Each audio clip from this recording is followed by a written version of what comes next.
Bu videonu axıra qədər izləyin. Ciyərə su yığılma nə deməkdir? Uşaqların da ciyərinə su yığıla bilirmi? Hansı xəstəliklərdə olur? Necə bilə bilərik ki, uşağımızın ciyərinə su yığılıb? Bu xəstəliklərlə bağlı sizə 2 hissəli video çəkəcəyik. Diqqətli bizi izləyin. Ağciyərlərimiz süngər şəklində olan ağciyər toxumasından və üzərini örtən 2 qat plevra pərdələrindən ibarətdir. Ağciyərimizə su yığılması 2 şəkildə ola bilər. Bir, ağciyərlərin özünə, ikinci halda isə üzərini örtən plevra təbəqələrinin arasına su yığıla bilər. Bu videomuzda sizə ciyərlərin özünə, yəni ağciyər ödemi dediyimiz halda su yığılması necə olur, hansı hallarda baş verir, xəstələrdə hansı əlamətlər olur və necə aradan qaldırılır, bundan danışaq. 2 şəkildə ağciyərlərin özündən maye toplana bilər. Bunlardan birincisi lokal şəkildədir, yəni ağciyərin hər hansı bir payında ola bilər. Bu əksərən pnevmoniya xəstəliyi zamanı baş verir. 2 ağciyərin birində və bəzən hər ikisində müəyyən bir sahədə pnevmoniya olur və buraya maye yığıla bilər.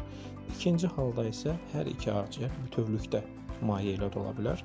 Bunlar ağciyər mənşəli ola bilir. Yenə də pnevmoniyalarda, respirator distres sindromu dediyimiz ağır ölümcül vəziyyətlərdə.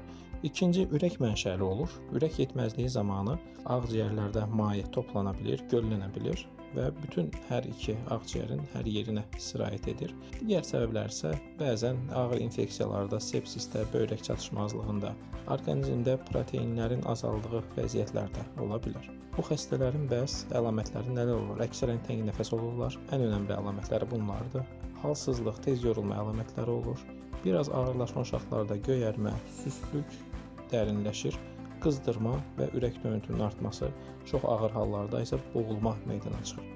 Bu xəstələri mütləq şəkildə xəstəxanaya yatıraraq müalicə etmək lazımdır, çünki sürətlə ağırlaşıb ölümə qədər gedə bilirlər. Müalicə yaxşı olar ki, ən azından əvvəlində reanimasiya və intensiv terapiya şöbəsində başlansın və biz burada müalicə əsnasında bu ağciyərlərdə maye yığılmasına, yəni ciyərə su yığılmasını yaradan səbəbi aradan götürürük. Ödemi azaltmaq üçün sidik qovucularla bəzən müdaxilə etməli oluruq, bəzən isə sadəcə olaraq veriləcək mayeni azaldırıq. Burundan, ağızdan maska ilə oksigen dəstəyi verə bilirik. Ağır hallarda isə süni tənəffüs aparatına xəstələri qoşuruq. Olduqca ölümcül bir vəziyyətdir və vaxtında bu xəstələri xəstəxanaya çatdıraraq siz mümkün ağırlaşmaları önləyə bilərsiniz.